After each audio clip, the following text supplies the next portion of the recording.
வணக்கம் மக்களே. இந்த காணொளியில் உங்களுக்கெல்லாம் தெரிஞ்ச ஒரு மலை சாலையில் தாங்க இன்றைக்கி நம்ம பயணம் பண்ண போகிறோம். ஒரு சிலர் இந்த சாலையில் பயணம் பண்ணியிருப்பீங்க, ஒரு சிலர் பயணம் பண்ணாமல் இருப்பீங்க.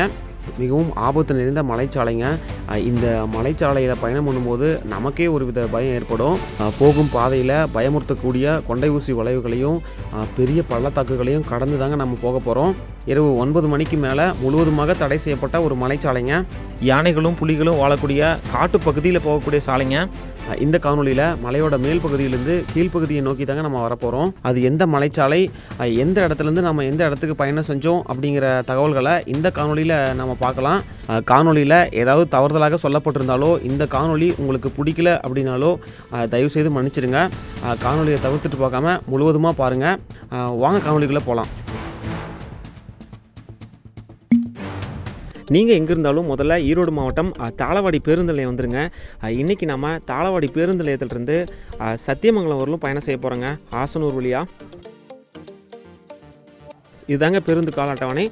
தாளவாடி பேருந்து நிலையத்திலிருந்து சாம்ராஜ் நகர், சத்தியமங்கலம், தலமலை, பக்கத்தில் இருக்கக்கூடிய மற்ற கிராமங்களுக்கும் ஊர்களுக்கும் போகக்கூடிய அந்த பேருந்து கால அட்டவணை இதுதாங்க. நாம் போகக்கூடிய பேருந்து வந்துருச்சுங்க. நம்ம முன்னாடி நிற்கிற இந்த பேருந்து தான் நாம் போக போகிறோம். நேரம் சரியாக 1 மணி 15 நிமிடங்கள் ஆகுதுங்க. இப்போ நம்ம போய் பேருந்தில் ஏறிக்கலாம் வாங்க. நாம் இந்த முறை அந்த முன்னெருக்கையில் அமர்ந்து காணொலி எடுக்காமல் பேருந்தோட நடுப்பகுதியிலும் தான் காணொலி எடுக்கிறோம்.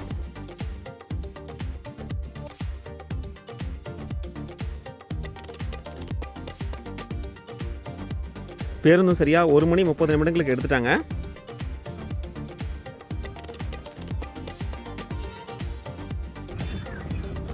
தாளவாடியிலேருந்து சத்தியமங்கலம் போகக்கூடிய இந்த சாலையில் ஒரு சிலர் பயணம் செஞ்சுருப்பீங்க, ஒரு சிலர் பயணம் செய்யாமல் இருப்பீங்க. நாம் ஏற்கனவே சத்தியமங்கலத்திலேருந்து தலமலை வழியாக தாளவாடிக்கு பேருந்தில் பயணம் செஞ்சுருப்போம். அந்த காணொலியை பார்த்தா நம்மளுடைய சப்ஸ்கிரைபர் ஆசனூர் வழியாக ஒரு காணொலி எடுத்து போடுங்க சத்தியமங்கலத்துக்குன்னு சொல்லியிருந்தார். அவருக்காக தான் இந்த காணொலி நம்ம எடுத்து போட்டிருக்கோம். நாம் பயணம் செய்யக்கூடிய இந்த காலம் பார்த்திங்க அப்படின்னா கோடை காலம் முடிஞ்சு மழை ஓரளவுக்கு பேஞ்சிருக்குங்க. இந்த காலகட்டத்தில் தான் நம்ம பயணம் செஞ்சுருக்கோம். பயணச்சீட்டு எடுத்தாச்சுங்க. 45 ரூபாய் பயண கட்டணமாக வாங்குறாங்க. இந்த பகுதியில் சாலையோட இடதுபுறத்தில் முழுவதுமாகவே தென்னை மரங்கள் தாங்க காட்சி அளிக்குது. சாலையும் ஓரளவுக்கு குறுகிய சாலை தாங்க. 2 வாகனங்கள் போகலாம், அந்த மாதிரி தான் இருக்குது. இந்த பகுதியில் முழுவதுமாகவே சாலையோட இடதுபுறத்தில் சோளம் பயிரிட்டுருக்காங்க.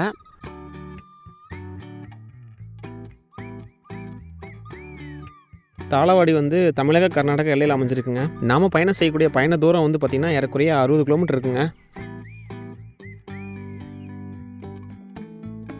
இந்த இடத்துல சாலையோட இடதுபுறத்தில் அழகான ஒரு கோவில் இருக்குங்க. இந்த கோவிலோட பேர் எனக்கு தெரியல, உங்களுக்கு தெரிஞ்சிருந்தால் மறக்காமல் நம்ம கருத்துரைப்பட்டியில் சொல்லுங்கள்.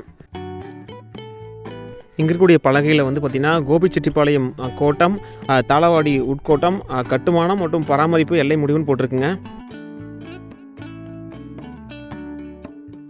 நாம் பேருந்தில் பயணம் செய்த நாளுக்கு முன்னாடி நாள் பார்த்திங்கன்னா நல்லா மழை பெஞ்சிருக்குங்க இந்த பகுதியில்.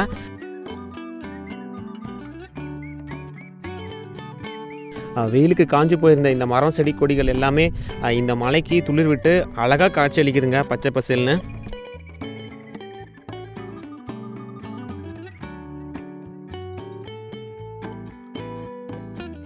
தாளவாடிக்கு நான் இதுதாங்க முதல் முறை. அது மட்டும் இல்லாமல் ஆசனூர் வழியாக பயணம் செய்கிறதும் இதுதாங்க முதல் முறை.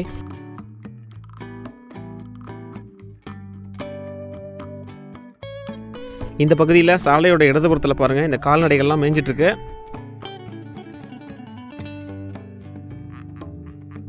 சாலையிலையும் பேருந்து தவிர ஒரு சில கனரக வாகனங்களை தவிர அதிகப்படியான வாகனங்களை நம்ம பார்க்க முடியலைங்க.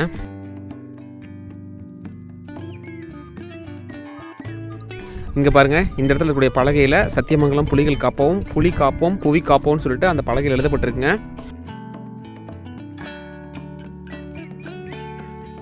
இப்போ நம்முடைய சாலையும் சாம்ராஜ் நகர் வழியாக மைசூர் போகக்கூடிய சாலையில் சேர்ந்துருச்சுங்க. இந்த இடத்தோட பேரை நம்ம பக்கத்தில் இருந்த அண்ணா கிட்ட கேட்கக்குள்ள ஒங்கல்வாடி கூட்டோடுன்னு சொன்னார். இந்த பகுதியில் சாலையோட இடதுபுறத்தில் பல கடைகள் காணப்படுதுங்க. இது ஒரு பேருந்து நிறுத்தங்க.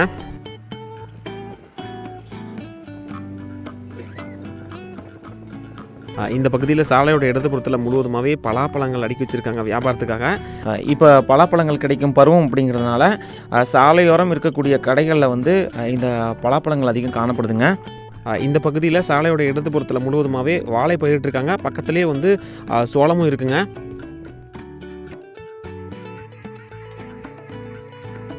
இந்த பகுதியில் தொடர்ச்சியான யூக்காலிப்டஸ் மரங்கள் தாங்க சாலையோட 2 புறங்களிலும் இருக்குது. நடுவில் வந்து புளியா மரங்களும் காட்சியளிக்குதுங்க.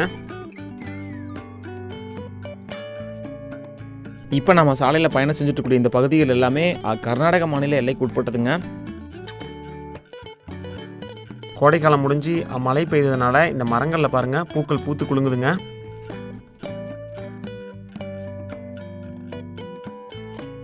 ஈரோட்டிலேருந்து மைசூர் செல்லக்கூடிய பிரதான சாலையே இந்த சாலை தாங்க.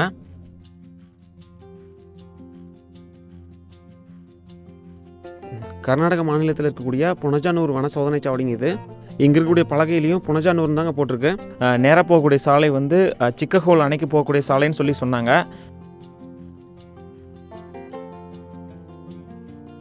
இந்த பகுதியில் சாலையோட இடதுபுறத்தில் பாக்கு செடிகள் அதிகம் காணப்படுதுங்க. பாக்கு அதிகம் பயிரிட்டிருக்காங்க.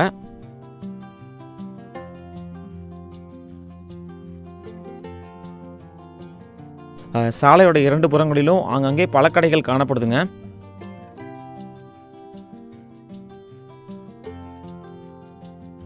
நேரம் சரியாக 2 மணிக்கு மேலே ஆகுதுங்க. இந்த பகுதி முழுவதுமாகவே வந்து மழை வர மாதிரியான காலநிலை தாங்க நிலவுது. அது மட்டும் இல்லாமல் மிகவும் குளிர்ச்சியாக இருக்குங்க. திரும்பவும் இந்த அடர்ந்த காடுகள் வர ஆரம்பிச்சிச்சுங்க. முழுவதுமாகவே மூங்கில் மரங்களும் புளியா மரங்களும் தாங்க அதிகம் காணப்படுது.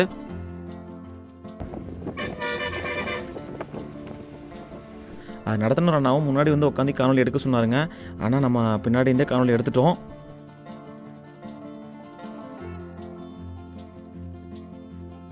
இந்த பகுதியில் வந்து யானைகளோட நடமாட்டம் அதிகமாக இருக்குன்னு சொல்லிட்டு நம்ம கூட பயணம் செஞ்ச அண்ணா சொன்னார். மேலும் சிறுத்தைகளையும் கரடிகளையும் புலிகளையும் ஒரு சில சமயங்களில் பார்க்கலாம் அப்படின்னு சொன்னாருங்க.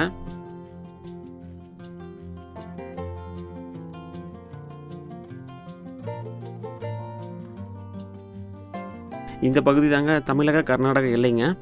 இந்த இடத்துலேருந்து சத்தியமங்கலத்துக்கு 37 கிலோமீட்டர் தூரம்னு சொல்லிட்டு இங்கே இருக்கக்கூடிய கல்லில் எழுதியிருக்குங்க.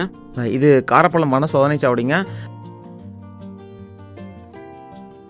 இந்த இடத்துலேருந்து ஈரோட்டுக்கு 105 கிலோமீட்டர்னு சொல்லி மேலே இருக்கக்கூடிய பலகையில் எழுதப்பட்டிருக்குங்க.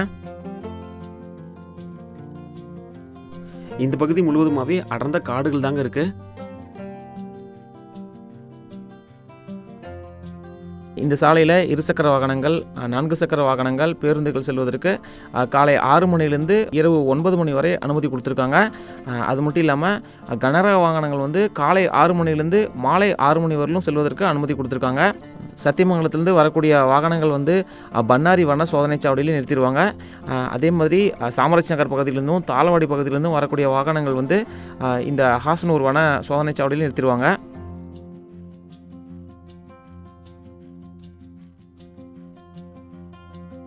நிறைய இடங்களில் யானைகள் இந்த மூங்கில் மரங்கள் எல்லாத்தையும் உடச்சி போட்டுருந்துச்சிங்க. அதெல்லாம் நம்ம பேருந்தில் வரும்போதே நிறைய பார்க்க முடிஞ்சுது. சாலையோட ஓரத்தில் யானைகளோட சாணம் நிறையா இருக்குங்க.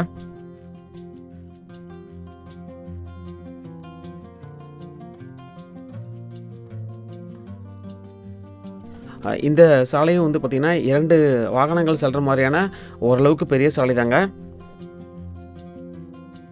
இந்த கோடைக்கால முடிவுலையும் வந்து இந்த பகுதிகள்லாம் இவ்வளோ பசுமையாக காட்சியளிக்குது அப்படின்னா, இன்னும் மழைக்காலத்துலேயும் குளிர்காலத்துலேயும் இந்த பகுதிகள்லாம் எப்படி இருக்குன்னு சொல்லிட்டு நீங்களே தெரிஞ்சுக்கோங்க. ஏன்னா அந்தளவுக்கு பசுமையாக இருக்குங்க. கர்நாடக வன சோதனை சாவடி, அதுக்கப்புறம் காரப்பழம் வன சோதனை சாவடிங்க. அதை விட்டால் திரும்ப ஆசனூர் தாங்க பேருந்து நிறுத்தம்.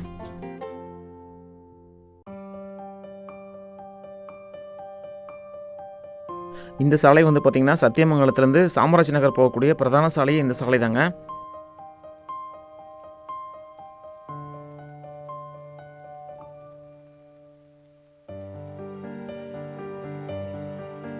இப்போ நம்ம வந்து ஆசனூர் பகுதியை அடைஞ்சிட்டோங்க. இந்த பகுதியிலையும் பாருங்கள் வெயிலோட தாக்கமே இல்லை.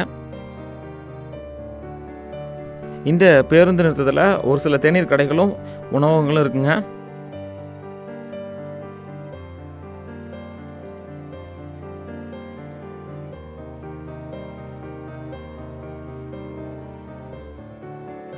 இந்த பகுதி பாருங்கள் எவ்வளோ அழகாக இருக்குன்னு.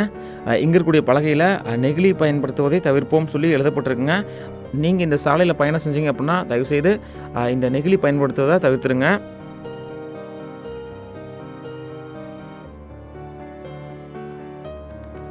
இந்த பகுதியில் ஒரு சில தங்கும் விடுதிகள் இருக்குங்க.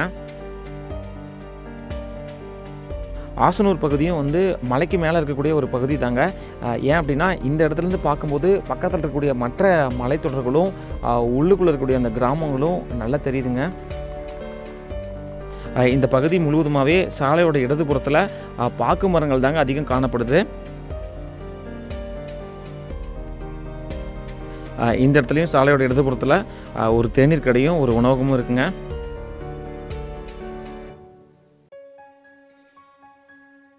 இந்த பகுதி முழுவதுமாக சாலையோட இடதுபுறத்தில் தென்னை மரங்களும் பாக்கு மரங்களும் சில்வர் ஓக் மரங்களும் அதிகம் காணப்படுதுங்க. பார்க்கும் போதே பசுமையாக இருக்குங்க.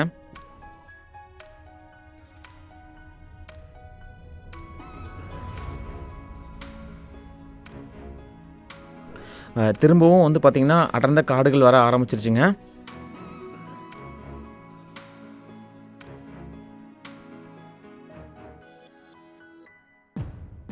இந்த சாலையில் நீங்கள் பயணம் செய்யும்போது புகைப்படம் எடுப்பதற்காகவும் மற்ற வேலைகளுக்காகவும் தயவுசெய்து உங்கள் வாகனங்களை நிறுத்தாதீங்க.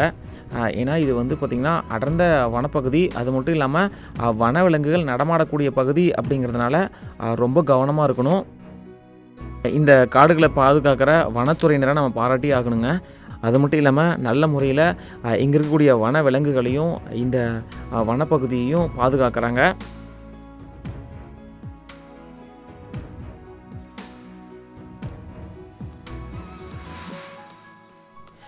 இப்போ வந்து சாலை 2ஆக பிரியுதுங்க. இடதுபுறம் போகக்கூடிய இந்த சாலை வந்து கொள்ளைக்கல் போகக்கூடிய சாலை. ஏற்கனவே நம்ம இந்த கேர்மாலம் வன சோதனை சாவடிக்கு போகக்குள்ள இந்த சாலையில் தான் போனோம். இப்போ நம்ம பேருந்தும் வந்து பார்த்திங்கன்னா திம்பத்தை நோக்கி போயிட்டுருக்கு.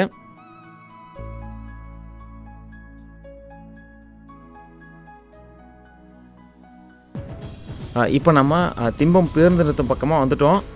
இங்கேயும் ஒரு வன சோதனை சாவடி இருக்குது. தலைமலை வழியாக போகக்கூடிய வாகனங்களுக்கு முழுவதுமாக கட்டுப்பாடுகள் இருக்குங்க.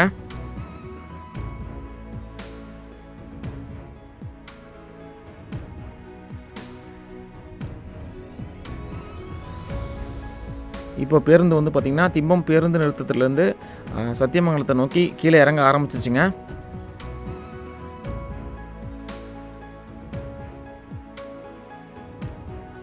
இந்த இடத்துல பாருங்கள் சாலையோட இடதுபுறத்தில் பெரிய பள்ளத்தாக்குங்க. பக்கத்தில் ஒரு மலை தெரியுது. அதெல்லாம் பார்க்கும்போது அழகாகவும் அதே நேரத்தில் இந்த பள்ளத்தாக்குகள் வந்து பயமுறுத்துகிற மாதிரியும் அமைஞ்சிருக்குங்க.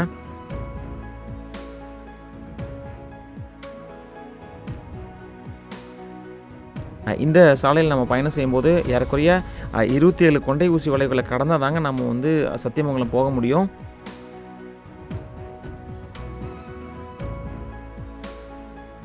பேருந்தில் நம்ம இந்த சாலையில் ஏறும்போது பயணம் செஞ்சதை விட இறங்கும்போது தாங்க ரொம்ப பயமாக இருக்குது. ஏன்னா இந்த பள்ளத்தாக்குகள்லாம் பக்கமாகவே இருக்கிற மாதிரி இருக்குது.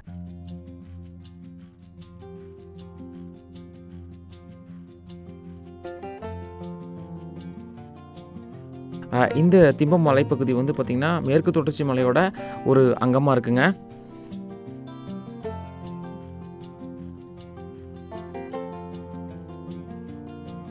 சாலையில் பயணம் பண்ணும்போது ஒரு சில வளைவுகளில் பலகைகளில் வனவிலங்குகள் கடக்கும் பகுதி கவனமாக செல்லவும் அப்படிங்கிற வாசகம் எழுதப்பட்டிருக்குங்க. நிறைய இடங்களில் வந்து புலிகளும் யானைகளும் கடக்கும் பகுதின்னு தாங்க எழுதியிருக்கு.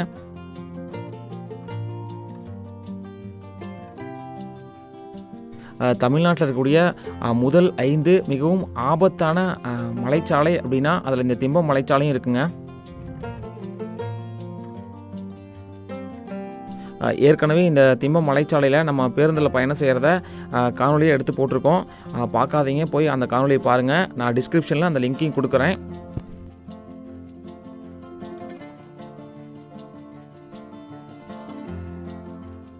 சாலையோட ஓரத்தில் தடுப்புகள் இருக்குங்க. அந்த தடுப்புகள் எல்லாமே சிறிய தடுப்புகள்ங்க.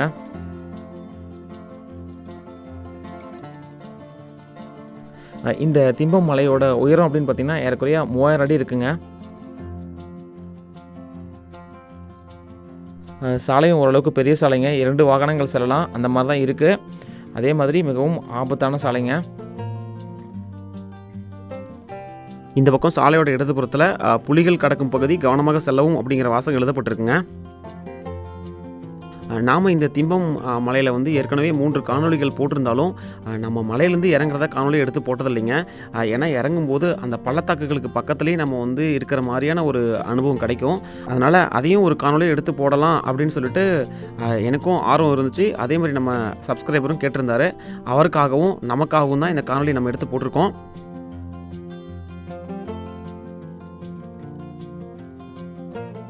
நீங்கள் இந்த சாலையில் வந்து உங்கள் இருசக்கர வாகனத்துலேயோ 4 சக்கர வாகனத்துலேயோ பயணம் செஞ்சீங்க அப்படின்னா எந்த இடத்துலையும் உங்களுடைய வாகனங்களை நிறுத்தாதீங்க. ஏன்னா இது யானைகளும் சிறுத்தைகளும் இருக்கக்கூடிய பகுதி. திம்பம் பேருந்து நிறுத்தத்திலேருந்து பண்ணாரி வன சோதனை சாவடி வரலும் ஏறக்குறைய 9 கிலோமீட்டர் தூரங்க. இந்த 9 கிலோமீட்டரில் நம்ம 27 கொண்டை ஊசி வளைவில் கடந்தாகணுங்க. இப்போ வந்துருக்கூடிய இந்த வளைவு தாங்க மிக மிக ஆபத்தான வளைவு. இது 20வது கொண்டை ஊசி வளைவுன்னு நினைக்கிறேன்.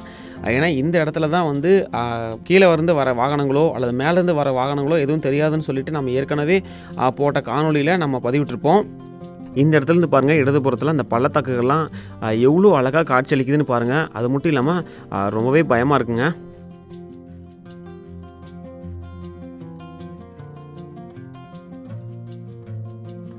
நீங்கள் இந்த திம்பம் மலைப்பகுதியில் ஏற்கனவே பயணம் செஞ்சுருந்தீங்க அப்படின்னா அந்த அனுபவம் எப்படி இருந்துச்சு அப்படிங்கிறத நம்ம கருத்துரைப்பட்டியில் மறக்காமல் தெரியப்படுத்துங்க.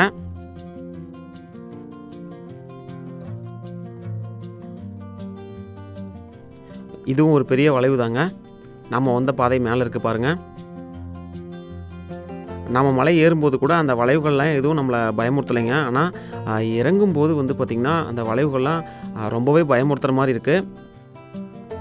இந்த சாலையில் பேருந்து இயக்கிற நம்ம ஓட்டுநர் அண்ணாவையும் நடத்துனர் அண்ணாவையும் நம்ம பாராட்டி ஆகணுங்க. மிகவும் கவனமாக தாங்க இந்த சாலையில் பேருந்து இயக்குனாங்க. தமிழகத்தையும் கர்நாடகத்தையும் இணைக்கக்கூடிய தேசிய நெடுஞ்சாலை 948ங்க இந்த சாலை.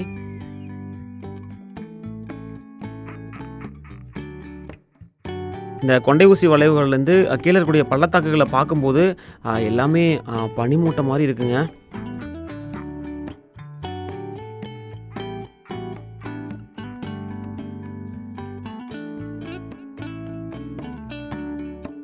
அது மட்டும் இல்லாமல் குளிர்காலத்துலேயும் மழை காலத்துலேயும் இந்த மலைச்சாலை முழுவதுமாகவே பனிமூட்டம் நிறைஞ்சு காணப்படுமாங்க.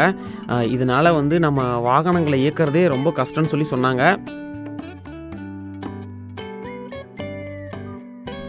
கொண்டை ஊசி வளைவுகள் 7, 8, 20 இந்த கொண்டை ஊசி வளைவுகள் எல்லாமே வந்து ரொம்ப ஆபத்தானதுன்னு சொல்லி சொன்னாங்க. இந்த இடத்துலேருந்து பாருங்கள், இந்த மலைப்பகுதியெலாம் எவ்வளோ அழகாக காட்சியளிக்குதுன்னு. இதை பார்க்கும்போதே ரொம்ப அழகாக இருக்குங்க. இந்த மலைப்பாதை வந்து எந்த அளவுக்கு அழகாக இருக்கோ அந்தளவுக்கு ஆபத்தான மலைப்பாதைங்க. கொல்லிமலையில் வாகனங்களை இயக்கிறத விட இந்த திம்பம் மலைப்பாதையில் வந்து வாகனங்களை இயக்கிறது வந்து ரொம்பவே கஷ்டம்னு சொல்லியிருக்காங்க. அதுக்கு என்ன காரணம் அப்படின்னா, கொல்லிமலையில் வந்து தொடர்ச்சியான வளைவுகள் தான் இருக்கும். ஆனால் இந்த திம்பம் மலைப்பகுதியில் வந்து பார்த்திங்கன்னா தொடர்ச்சியான செங்குத்தான வளைவுகள்ங்க. அதனால் இந்த வளைவுகளில் நீங்கள் போகும்போது மிகுந்த கவனத்தோடு போங்க.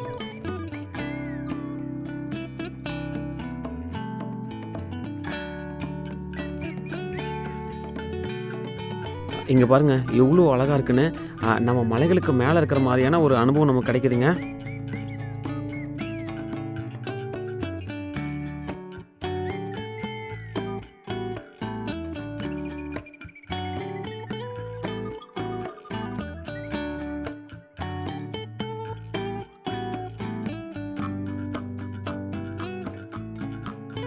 திம்பம் மலைப்பகுதியில் இருக்கக்கூடிய கொண்டை ஊசி வளைவுகளில் இறங்குறத முழுவதுமாகவே இந்த காணொலியில் நம்ம காமிச்சிருக்கோம்.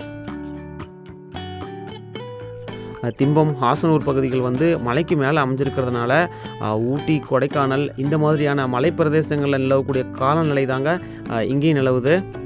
நம்ம ஏற்கனவே இந்த பர்கூர் மலைப்பகுதியில் அமைந்திருக்கக்கூடிய தாளக்கரை பகுதியை ஊட்டி, கொடைக்கானலுக்கு இணையாக நம்ம சொல்லுவோங்க. அதே மாதிரி தாங்க இந்த பகுதியும் சொல்கிறாங்க.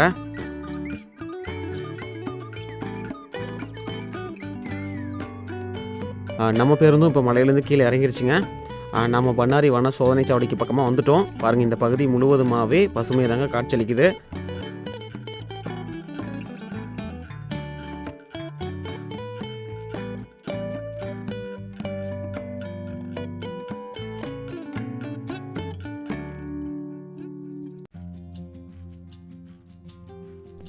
இது வந்து பார்த்திங்கன்னா பண்ணாரியம்மன் கோவில் பேருந்து நிறுத்தங்க.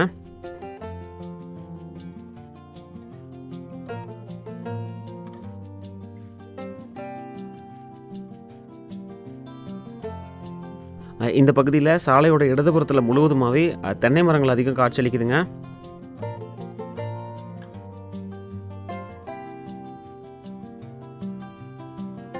சமீபத்தில் இந்த பகுதியில் மழை பெஞ்சிருக்கிறதுனால சாலையோட 2 புறமுமே வந்து பார்த்திங்கன்னா பசுமையை தாங்க காட்சியளிக்குது. அது மட்டும் இல்லாமல் ஒரு புறம் இந்த தென்னை மரங்களும் அழகாக காட்சியளிக்குதுங்க.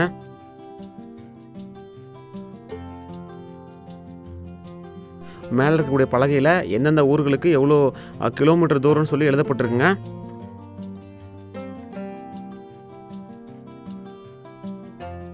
எதிர்புறத்தில் போகிறது கடம்பூர் போகக்கூடிய சாலைங்க. இப்போ நாம் வந்து சத்தியமங்கலம் பேருந்து நிலையத்தை நோக்கி போயிட்டுருக்கோம்.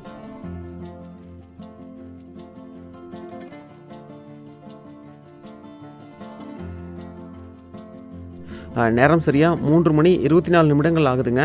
ஏறக்குறைய 2 மணி நேரத்துக்கு அப்புறமா நாம் இப்போது சத்தியமங்கலம் பேருந்து நிலையம் வந்துட்டுங்க. இந்த காணொலி நம்ம இதோட முடிச்சுக்கலாங்க. இந்த காணொலி உங்களுக்கு பிடிச்சிருந்துச்சுன்னா மறக்காமல் இந்த காணொலியை லைக் பண்ணி மற்றவங்களுக்கு ஷேர் பண்ணுங்கள். அப்படியே நம்ம சேனலையும் சப்ஸ்கிரைப் பண்ணிடுங்க. மீண்டும் அடுத்த ஒரு காணொலியுடன் உங்களை சந்திக்கும் வரை உங்களிடமிருந்து விடைபெறுவது உங்கள் கஜமுகன். நன்றி, வணக்கம். இதுதாங்க சத்தியமங்கலம் பேருந்து நிலையம்.